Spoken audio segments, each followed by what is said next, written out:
En la siguiente diapositiva puedes repasar los conceptos más importantes de este tema. Enfermedad de la pleura. El derrame pleural consiste en la acumulación de líquido en el espacio pleural mayor de lo normal. En condiciones normales hay muy poco. Puede surgir por síntesis excesiva del líquido o si no se drena adecuadamente por los vasos linfáticos. Radiológicamente se sospecha si aparece alguna de las siguientes manifestaciones. Lo más frecuente, que es el borramiento u obliteración del ángulo costofrénico posterior en la radiografía de tórax lateral, visible con aproximadamente 75 mililitros.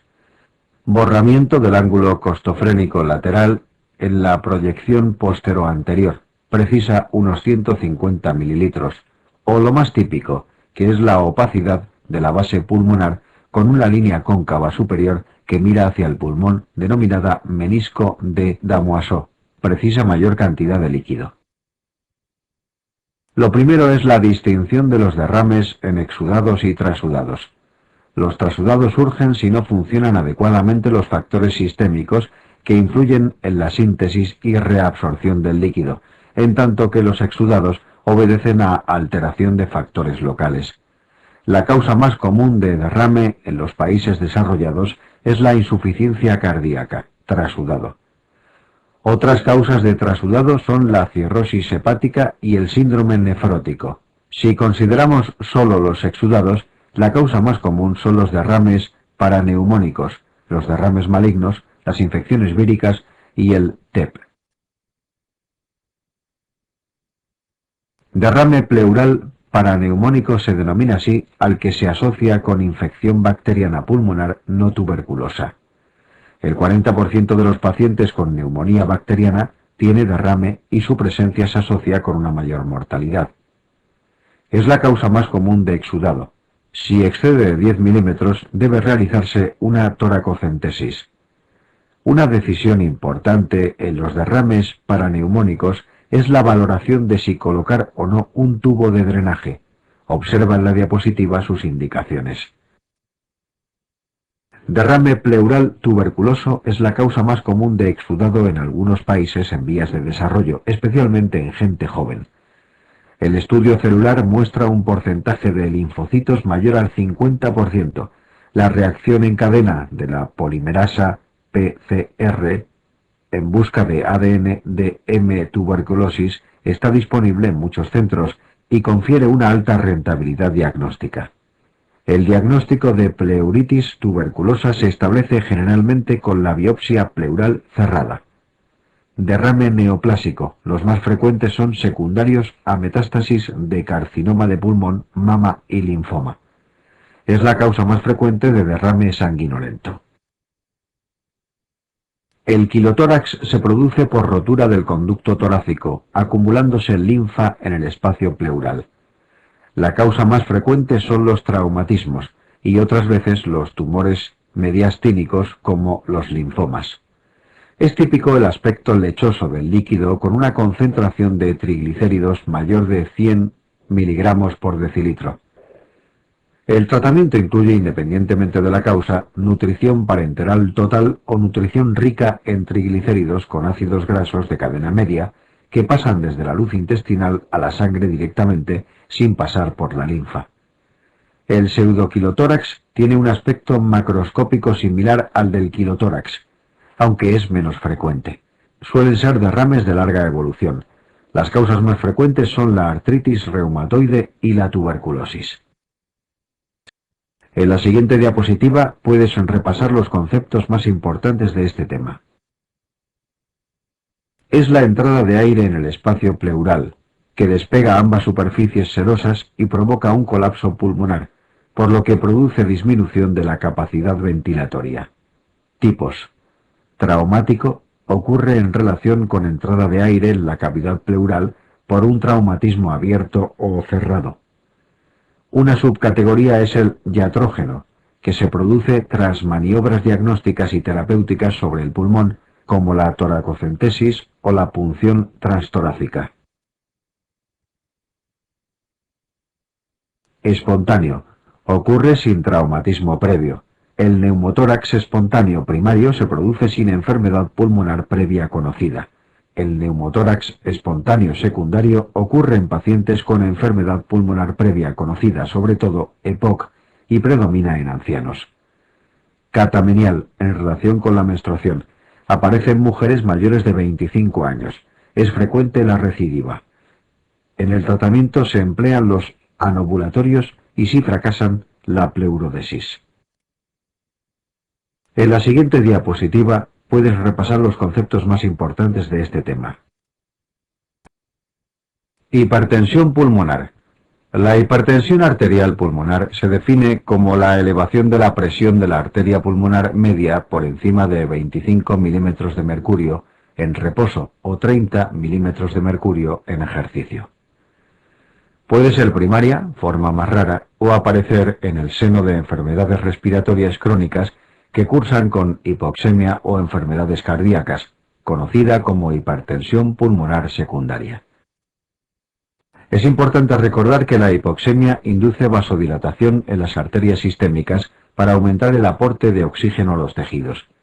Sin embargo, la respuesta de las arterias pulmonares a la hipoxia es vasoconstrictora, para evitar perfundir unidades de intercambio pobremente ventiladas, evitando el desequilibrio ventilación-perfusión.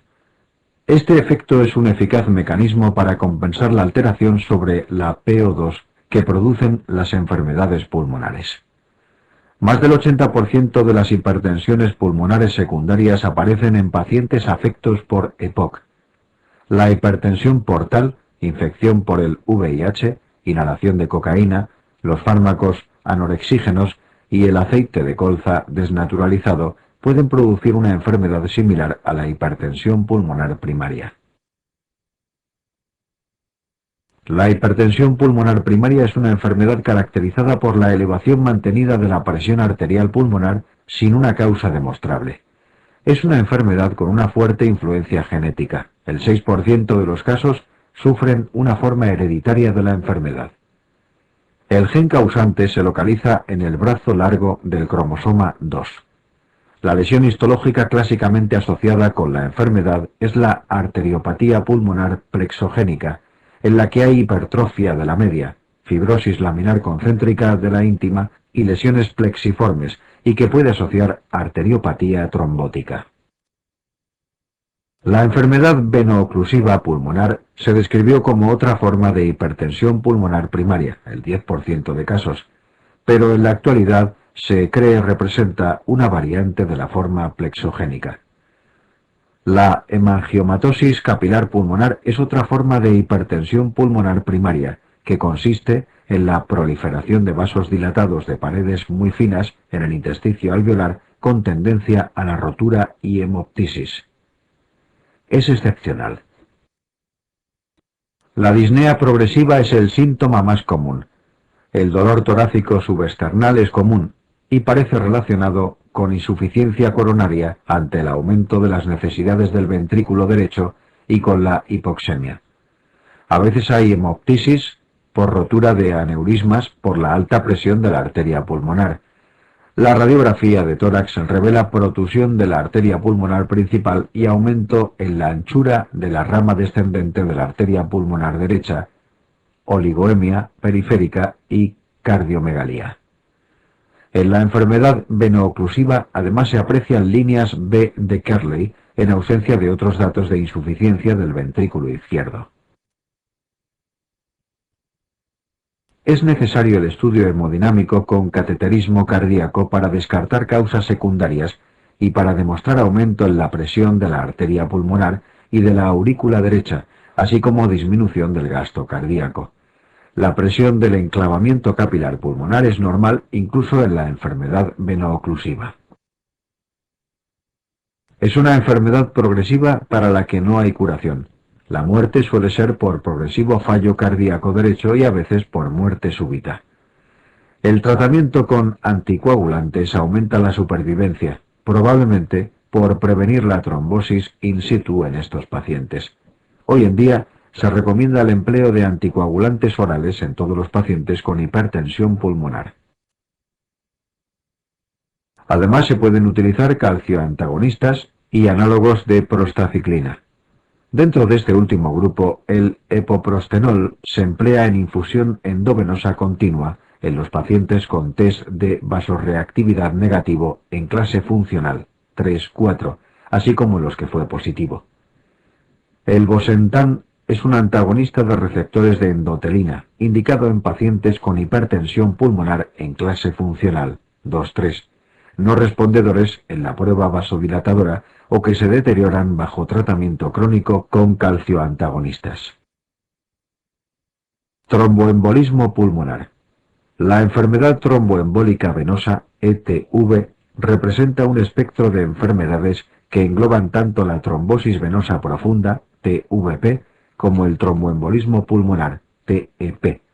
En un 90-95% de los casos, el émbolo que origina el TEP proviene de una TVP de miembros inferiores, a menudo asintomática.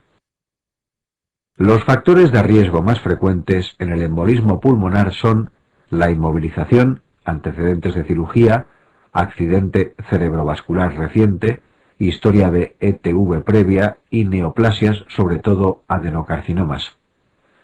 Otros factores de riesgo serían la obesidad, el tabaquismo, los anticonceptivos orales, el embarazo, terapia hormonal sustitutiva, los viajes de avión de largo recorrido, el síndrome antifosfolípido, la hiperhomocisteinemia, generalmente por deficiencias leves de folato y a veces de vitaminas B6 y 12, y algunas enfermedades crónicas como la policitemia primaria, HTA o EPOC. La resistencia a la proteína C activada o enfermedad del factor 5 de Leiden es el estado de hipercoagulabilidad hereditario más frecuente en el TEP. El diagnóstico se sospecha a partir de un cuadro clínico compatible, generalmente una disnea súbita acompañada de taquipnea y taquicardia. Si existe síncope o inestabilidad hemodinámica, habrá que pensar en un cuadro de TEP masivo. Un factor de riesgo compatible, como los que ya hemos hablado. Una placa de tórax compatible, que es o bien normal o más frecuentemente inespecífica, es decir, con alteraciones no características de ninguna patología, como atelectasias, elevación del hemidiafragma. Dada la gravedad del proceso, un alto grado de sospecha clínica basta para indicar tratamiento anticoagulante. La estimación de la probabilidad clínica es el primer eslabón en la aproximación diagnóstica del TEP. En pacientes no ingresados, si son de probabilidad clínica baja, se comienza realizando una prueba de dímero D marcador de fibrinolisis. Si el dímero D, según ELISA, está por debajo de 500, consideramos cifras normales y podemos detener razonablemente el estudio de TEP. Si el dímero D se encuentra por encima de 500, el paciente puede tener un embolismo pulmonar o no, y habrá que confirmarlo con pruebas de imagen, con un TAC helicoidal de primera opción, y si es alérgico a contrastes iodados o tiene insuficiencia renal, utilizando en su lugar una gammagrafía de ventilación-perfusión. Si las pruebas son positivas, tenemos el diagnóstico confirmado, pero si las pruebas no son concluyentes y la sospecha es alta, realizar ecodoppler de miembros inferiores. Si el Doppler demuestra trombosis venosa profunda, procedemos a tratarlo como TEP, puesto que el tratamiento va a ser el mismo. Si el Doppler no confirma la trombosis venosa profunda, puede ser necesario realizar una arteriografía como gold standard. El tratamiento del TEP consiste en la anticoagulación con heparinas los primeros 5 días, continuando durante 3 a 6 meses con anticoagulantes orales con un INR de 2 a 3. Obviamente, si el factor de riesgo es irreversible, el tratamiento es de por vida. Las heparinas pueden ser no fraccionadas, que se administran IV, o heparinas fraccionadas de administración subcutánea, que tiene un control más cómodo. Los trombolíticos se consideran de elección en el TEP masivo y en la TVP iliofemoral masiva o de cava inferior, siempre que haya bajo riesgo de sangrado. En caso de que no se pueda realizar trombolisis, se indica embolectomia. En caso de que no se pueda realizar anticoagulación, se indica el filtro de la vena cava.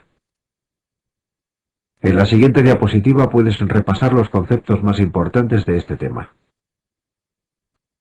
Existen 4 variedades histológicas fundamentales de tumores malignos, que son el carcinoma epidermoide, escamoso, espinocelular, el carcinoma anaplásico de células pequeñas, de células en grano de avena o Oat cell, el adenocarcinoma, que incluye el bronquiolo alveolar que se origina en los septos alveolares, y el carcinoma anaplásico de células grandes.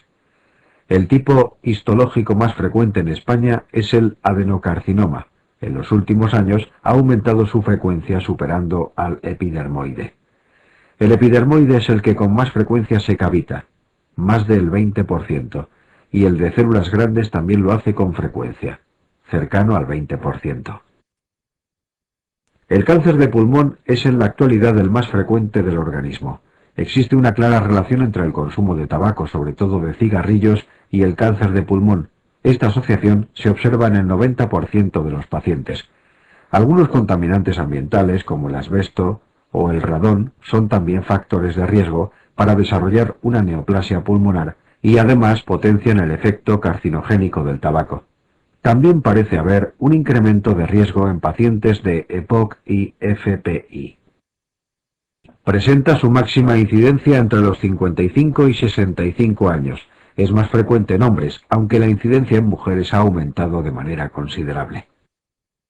No existe un patrón de herencia mendeliano en el cáncer de pulmón, aunque se ha observado una incidencia superior en aquellos pacientes con capacidad para inducir las enzimas P450. Las células tumorales presentan lesiones genéticas adquiridas que inducen la activación de oncogenes e inhibición de antioncogenes.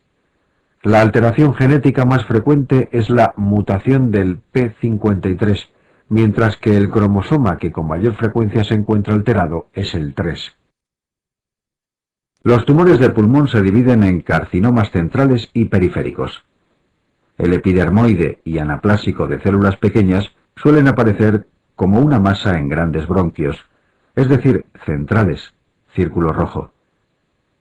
El adenocarcinoma y el anaplásico de células grandes suelen hacerlo como masa periférica, a veces con afectación pleural, círculo verde. Los tumores centrales producen aumento de la tos y expectoración hemoptoica.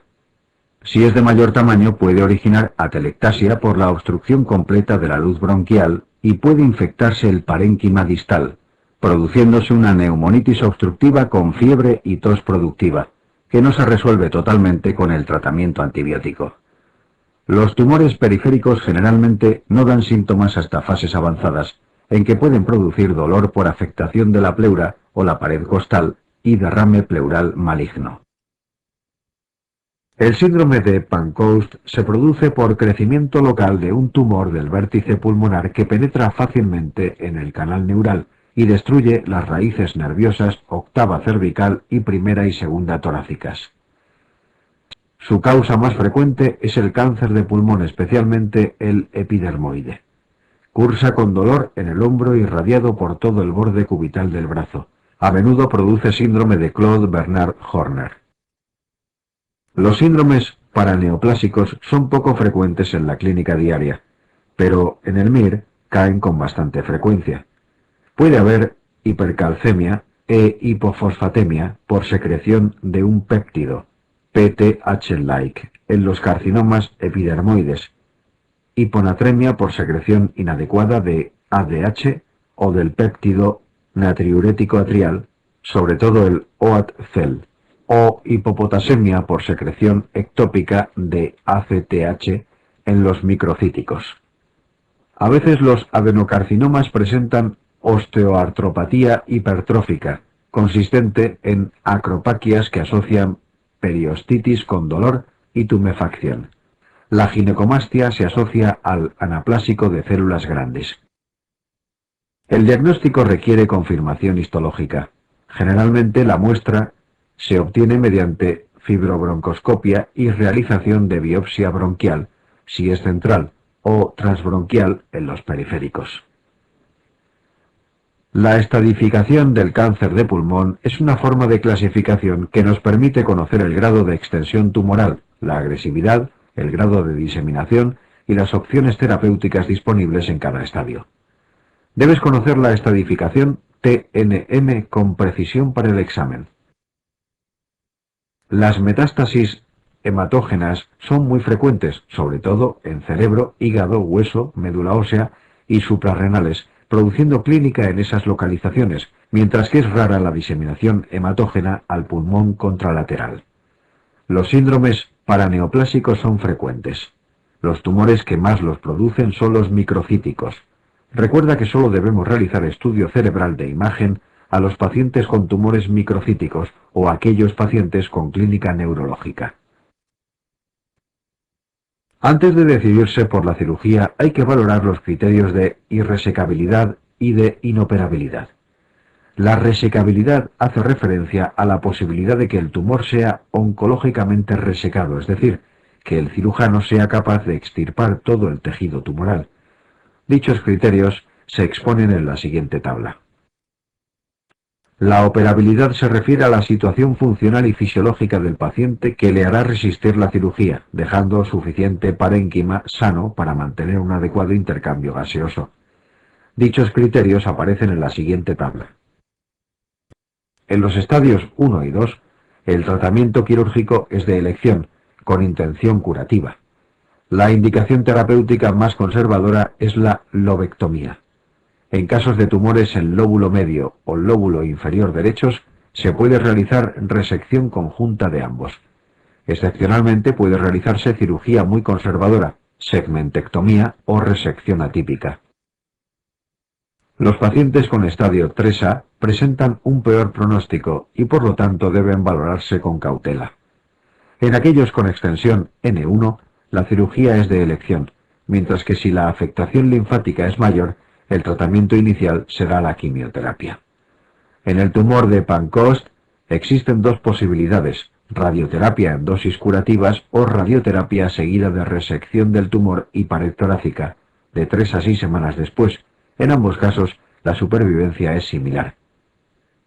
Estadio 3B y 4 son estadios irresecables. En un escaso número de pacientes, menor a 5%, la quimioterapia puede convertir el tumor en resecable.